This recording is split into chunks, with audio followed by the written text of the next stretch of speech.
ऐसे कल महान पुण्य का प्रतिफल ये शब्द जो दिया था, ऐसे भरत क्षेत्र में कौन से तीर्थंकर संभवनाथ भगवान का क्या हुआ, जन्म कल्याणक मनाया अपन ने। वो तिथि थी कार्तिक शुक्ला पूर्णिमा के दिन भगवान का जन्म हुआ और जन्म होते ही आनंद का वातावरण छाया। कैसे तीर्थंकर संभवनाथ भगवान जो अजितनाथ भगवान के बाद दूसरे के बाद तीसरे तीर्थंकर थे, कैसे संभवनाथ भगवान जिनकी आयु कितनी थी, 60 लाख पूर्व की। कितने लाख पूर्व की थी, 60 लाख, है ना। तो ऐसे 60 लाख पूर्व की आयु है, जिनके शरीर की अवगाहना 400 धनुष प्रमाण है। इतनी बड़ी अवगाहना वाले 400 धनुष की जिनके शरीर की अवगाहना है, और ऐसे संभवनाथ भगवान धीरे धीरे उनका समय व्यतीत होता चला जा रहा है। और ऐसा समय व्यतीत हुआ, इसमें लिखा आयु का 1/4 भाग बीत चुका। कितना बीत चुका, बड़े राज्य वैभव के महान वैभव को प्राप्त हुआ। उन्होंने भी राज वैभव को प्राप्त, आयु का 1/4 भाग राज वैभव में व्यतीत किया और पूरे देवों पुनीत सुखों का अनुभव किया। और ऐसे सुखों का उपभोग करते करते पूरे 44 लाख पूर्व व्यतीत हो गया। कितना, 44 लाख पूर्व उन्होंने व्यतीत, और 4 पूर्वांग व्यतीत हो चुका। तभी किसी दिन एक दिन वो क्या हुआ, देखिए 1/4 भाग इधर हो गया और 44 लाख पूर्व का उनका सुखपूर्वक भोग हो गया। और करते हैं ऐसे, एक दिन भगवान को वैराग्य का निमित्त बनता है। संभवनाथ भगवान को देखो वैराग्य कैसे हुआ। तो उन्होंने कहा कि वे बैठे हैं और ऐसे ही वैराग्य का निमित्त बनता है। तो उन्होंने क्या देखा, संसार का असारता कैसी है। तो उन्होंने मेघों को देखा, आकाश में बादल है ना, उमड़ते हुए जा रहे हैं। देखते ही देखते बड़े सुंदर आकाश में एक ऐसा नगर सा बस गया। आप कभी गौर करना, अभी इस महीने में बहुत ज़्यादा बादल होते हैं।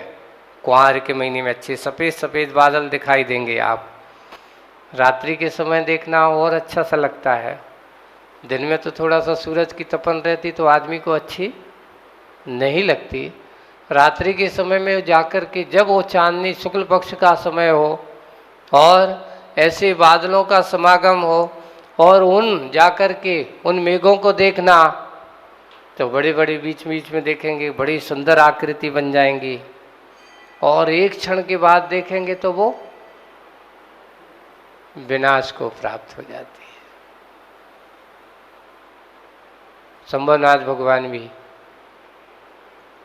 ऐसे ही देख रहे हैं और देखते देखते उन्होंने आकाश नगर कहा जाता है। आकाश में ऐसा सुंदर महल था जैसे बन गया हो, सुंदर रचना देखी। देखते ही देखते वो आकाश में जो बना हुआ था वो कुछ क्षण बाद विनाश को प्राप्त हो गया। तो भगवान भी सोचते हैं कि धिक्कार है, ये विभ्रम है। और उस समय उनको विरक्त हो गए, संसार का अंत करने के बारे में सोचने लगे। और संभवनाथ भगवान मन में आयु का आदि के विचार करते हैं कि प्राणी के भीतर रहने वाला आयु कर्म भी कैसा है। तो उन्हें लिखा है यमराज है। अन्य वालों से भूल करके दूसरे अपन क्या करते हैं, दूसरों को क्या बनाने लगते हैं, दूसरों के बारे में सोचने लगते हैं और अपने बारे में हम सोच नहीं पाते हैं। चिंता किसकी करना चाहिए? तो यहाँ लिखा है भगवान ने कि संसारी प्राणी की विचित्रता यह है कि इसको दूसरों की चिंता ज़्यादा होती, अपनी चिंता कम होती। महाराज तो वो तो सबसे बड़ा उपकारी है। आपको ये बताओ, दूसरों का उपकार करना अच्छा है कि अपना उपकार करना अच्छा है? तो हमारे आचार्य मने हैं ऐसा नहीं कि दूसरों को उपकार नहीं करना चाहिए, कहा है। तो पहले कहा आत्महितम परदब्बम, पहले आत्मा का हित पहले करो। ये बताओ, अगर कोई व्यक्ति गड्ढा में गिरा हो, आपसे पूछते हैं, है ना, और वो गड्ढे में गिरा है, तो गड्ढे में गिरा हुआ तो आप अगर उस गड्ढे में से उसको निकालोगे तो सबसे पहले तुम्हें क्या करना होगा? स्वयं को अपने पैर जमा के रखना पड़ेंगे। अगर आपके पैर अच्छे मजबूत नहीं हैं और उसको गड्ढे में निकालने के चक्कर में जाकर के स्वयं गड्ढे में गिर गए, तो सबसे पहले करना क्या होता है? दूसरा का हित करने के पहले सपने पहले अपने हित के मार्ग को सोचो। ऐसा नहीं दूसरों को तो उपदेश दे दिया हित का और स्वयं अहित के मार्ग पर चल रहे हो। इसलिए सबसे पहले आत्महितम का अदब्बम, पहला सूत्र ये होना चाहिए हमारे आचार्य, पहले आत्मा का हित करो,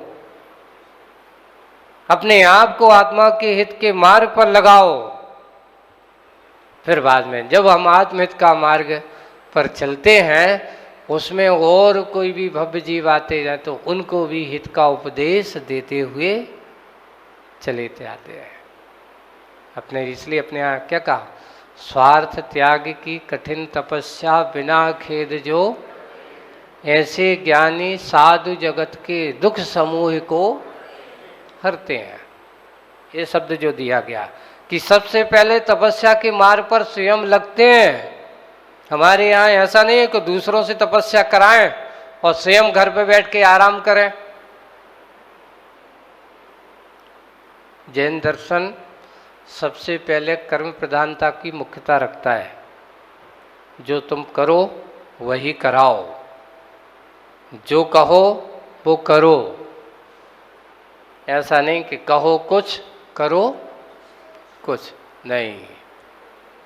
आप जो करोगे, उसको जो कहोगे, उसका प्रभाव सामने वाले के ऊपर पड़ेगा। हम सदाचरण के मार्ग से विमुख हों और दूसरों को सदाचरण का मार्ग बताएं, तो सामने वाला व्यक्ति सुनकर के क्या करता है? उसको कह देते अरे ऐसे तो भी बोलते ही रहते हैं। आपको एक बहुत अच्छा उदाहरण है, बर्नी जी ने अपनी जीवन गाथा में लिखा है। ये उन्हें अपना स्वयं क्या हुआ कि एक माँ एक बेटे को लेकर के पहुंची। बेटा 4-5 साल का है और जाकर के बर्नी जी से कहती है महाराज इस बेटे को समझा दो, रात भर नहीं सोने देता, हमारे लिए बहुत परेशान करता है। बोले कि क्यों परेशान करता है बताओ? बोले कि कारण क्या है, ये बहुत गुड़ खाता है ना, और ये गुड़ खाता है तो इसके पेट में क्या पड़ जाते हैं? कीड़े पड़ जाते हैं। और वो काटता है, वे जब उसको काटते हैं, जैसे अपन कहते हैं ना चिनुना, उसको क्या बोलते हैं अभी यहाँ गुजरात में हो, तो वही बोलते हैं। छोटे छोटे जब होते हैं ना, उसके पेट में काटते हैं तो उसको वो सोने नहीं देता, सो नहीं पाता है। और डॉक्टर कह रहे हैं, वैद्य ने कहा है, दवाई भी दी है, पर ये मानता ही नहीं है। कब चोरी छिपे कहाँ से आकर के और ये खा लेता है, और फिर जब सोता नहीं है तो हम लोगों को परेशान करता है। तो बर्नी जी से कहा आप तो एक काम करो, आपकी बात मान ले, एक काम करो, इसको गुड़ छुड़वा दो। तो महाराज भी कहते हैं, महाराज भैया भरणी जी भी उन्होंने लिखा, मैंने उस माता से कहा कि माता तुम एक काम करो, इस बच्चे को 8 दिन बाद लेके आना।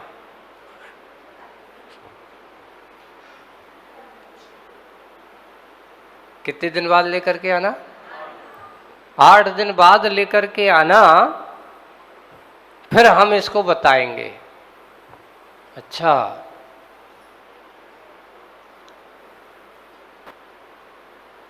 8 दिन बाद वो गई और जाकर के महाराज के पास, महाराज अभी भी परेशान नहीं मान रहा है, जो बहुत परेशान करता है। बैठा दिया, बैठ गए। बड़नी जी ने उसको समझाया कि बेटा देखो, ज़्यादा गुड़ नहीं खाना चाहिए, गुड़ खाने से नुकसान होता है, पेट में कीड़े पड़ जाते हैं, उसको जब तुम्हें काटते हैं तो उसको काटते ना तुम्हें।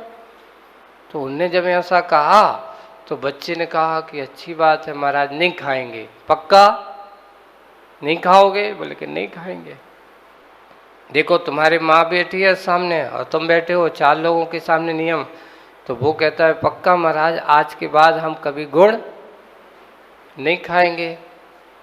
तो उन्हें छोड़ दिया। अब छोड़ देने के बाद वो बच्चा खेलने लगा। वो माता बैठी बैठी कहती महाराज जी इतनी सी बात कहवे के लाने आपने 8 दिन काहे लगाए? वो तो वही दिन कह देते, उसी दिन कह देते, हम 8 दिन और इसके साथ में परेशान हुए। तो वो कहते हैं भाई बहन, सबसे पहली बात तो ये है कि अगर हम उस दिन उस बच्चे से कह दें कि गुड़ नहीं खाना, और मान लो कदाचित वो आहार देख भी आ जाता और हमें गुड़ खाते देख ले, तो महाराज तो स्वयं खाते हैं और हमसे कहते गुड़ नहीं खाना चाहिए। मान लो उस बच्चे ने देख लिया हमें खाते हुए, तो हुआ ये कि हमारी भी आदत खराब है कि हमें भी बिना गुड़ को भोजनी बात। तो 8 दिन से हमने पहले क्या किया है? स्वयं गुड़ का त्याग किया है, इसके त्याग कराने के लिए। तो 8 दिन से हमने भी गुड़ नहीं खाया है, इसके गुड़ का त्याग कराने के भाव से। तो उन्होंने कहा कि देखिए मैंने जब तक आचरण में नहीं किया, होता है कि हमने दूसरों को कह दिया और स्वयं अगर हम उसको लेते हैं तो सामने वाले का श्रद्धान कैसा होता है, अरे ये सब ऊपरी ऊपरी बातें हैं, कहवे की बातें हैं, स्वयं तो करते हैं और दूसरों से कहते कि ऐसा नहीं करना चाहिए। इसलिए कहा करो पहले कहो बाद में। तो जो कहो वो पहले करो। आचरण का यही प्रभाव होता है। घर में हम क्या करते हैं, एक बेटा एक पिताजी हैं, बीड़ी पीते हैं, है ना। तो एक दिन क्या हुआ कि उनकी जेब की माचिस नहीं होगी, तो माचिस नहीं, तो अब क्या करें। अब वो बच्चे तो सब देखते हैं कि नहीं कैसे बीड़ी जलाते हैं, कैसे पीते हैं, वो सब देखता है बेटा। तो अब क्या करें, स्वयं नहीं जा करके उसको बुलाए, इधर आओ। अब उस समय क्या है कि घर पे लोग चूल्हे वगैरह में रोटी बनाते थे, तो उससे कहा कि जाओ वहाँ चूल्हे में आग लगी होगी, है ना, उसमें से जाकर के बीड़ी जला के ले आ। है? तो वो गया, उसने लगाया, नहीं हुआ। तो उसने कहा कि एक काम कर, तो मुंह में खींचते हैं लगा करके, और उसने खींचा, बीड़ी जल गई। तो वो गया, ले जा करके उसने दे दी। पिताजी ने जैसे ही देखा गीली कैसी है, तो बोले कि क्या करे, जल नहीं रही थी, तो हमने मुंह में लगाई और खींच दी तो जल्दी जल गई। तो बोले कि तुमने बीड़ी पी और उसको चांटा मार दिया। एक बीड़ी पीता है छोटा बच्चा हो करके, तो वो उसको भी मन में आए, जब तुम पीते हो तो फिर हमारे लिए पीने मना क्यों करते हो। अगर आपके लिए खराब नहीं है तो मुझे खराब क्यों है? पहली बात तो अगर आपको खराब है तो मुझे भी खराब होगी। अगर आपको तम्बाकू खराब नहीं है तो मुझे भी तम्बाकू खराब नहीं है। यही है, बिल्कुल परंपरा ऐसे ऐसी होती है। आपकी संतानों को जो आप करोगे उसका प्रतिफल उनको भी देखने को मिलता है। इसलिए आचरण हमारा कौन सा होना चाहिए? हम जो चीज पसंद नहीं करते हैं, मान लो हम दूसरों को गाली देते हैं, है ना, और कोई तुम्हें गाली देता तो आपको पसंद नहीं है, और आपको गाली दी तो आपने उसको बदले में 10 गाली दी। अब सुनने वाला, आपके बच्चे भी देख रहे हैं, तो उनने गाली देना किससे सीखा? उनने किसी से। बच्चे बिल्कुल छोटे से ही ये समझ लेना कि आप जो बोलते हो, बच्चों का 4 से 5 साल का काल बिल्कुल तोते जैसा काल होता है। जैसे तोता को जो जैसे बोलते जाओ वैसे पढ़ाते जाओ सिखाते जाओ, वो क्या होता है? सीखते जाते। इसलिए उनके सामने बहुत सोच समझ करके बोलना चाहिए। अगर आपने उसको तू करके बोला तो वो भी तुमसे तू करके ही बोलेगा, अगर आप करके बोलोगे तो वो भी तुमसे आप करके बोलेगा। बिल्कुल भाषा का ज्ञान ये उसके बचपन से ही, 1 साल की उम्र से आप जैसा बोलोगे वैसे ही उसके अंदर। देखिए, किसी को ये बताओ, मान लो कोई घर पे गुजराती बोलता है ना, कन्नड़ मराठी बोलता है, और बोलते बोलते बचपन में उसको उसी बोलते जाते, तो उसको किसी की डिक्शनरी की जरूरत नहीं पड़ती, अपने आप बोलना सीख जाता कि नहीं सीख जाता है? ये किसका संस्कार है? बचपन से उसको चाहे कन्नड़ हो, चाहे उड़िया भाषा हो, चाहे बंगाली भाषा हो, चाहे हिंदी हो, कोई भी हो, बचपन से हम यहाँ पढ़ते हैं, वही इंग्लिश अगर पढ़ने जाते हैं और एक जगह घर में बोलचाल की भाषा बन जाती है वो, तो सब भाषाएं हैं, संस्कार होते हैं। इसलिए हमारी बोलचाल, हमारी भाषा, हमारा रहन सहन, हमारा खान पान, ये सारे के सारे हमारी आने वाली संतति का एक संस्कार होता है। तो बहुत अच्छे से सोच समझ करके करना चाहिए।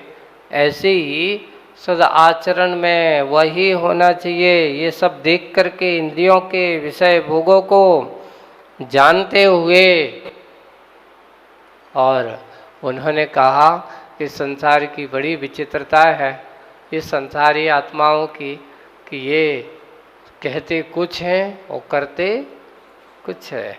इसलिए ऐसा जान करके उन्होंने कहा ये शरीर तो अब रह करके शरीर नष्ट होता ही है, जीव है, पर इसे अपना मान करके बैठ जाता कि नहीं मेरा शरीर